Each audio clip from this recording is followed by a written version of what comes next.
Hi friends, good afternoon. எல்லோரும் எப்படி இருக்கீங்க? நான் கல்லிடைக்குறிச்சி அப்படிங்கிற ஒரு அழகான கிராமத்தில் இருக்கேன். இந்த கிராமம் எங்கே இருக்குன்னா திருநெல்வேலி மாவட்டத்தில் அம்பாசமுத்திரத்துக்கு பக்கத்தில் இருக்குது. இதுதான் எங்கள் சொந்த ஊர். எங்கள் வீட்டு வாசல்லேருந்து நான் இந்த வீடியோவை எடுத்திருக்கேன். இன்றைக்கி மத்தியானம் ஃபுல்லாக மழை பெஞ்சிருக்கு.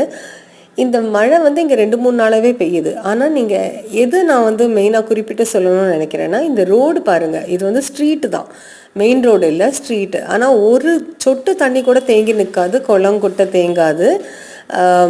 இதுவே பல இடங்களில் ரோடு எப்படி நாசமாகுது ஒரு மழைக்கே அப்படின்னு நம்ம பார்த்துட்டு தான் இருக்கோம். அதை மாதிரி இங்கே இருக்கிற மக்கள் இங்கே வேலை பார்க்குற அந்த கவர்மெண்ட்டோட துப்புரவு பணியாளர்கள்கிட்ட ரொம்ப கோஆப்ரேட்டிவாக இருக்காங்க.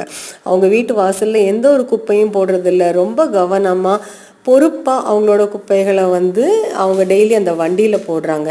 எனக்கு ரொம்ப இது பிடிச்சமான ஒரு விஷயமா இருந்தது. உங்களுக்கு பிடிச்சிருந்தா சப்போர்ட் பண்ணுங்கள். தேங்க்யூ.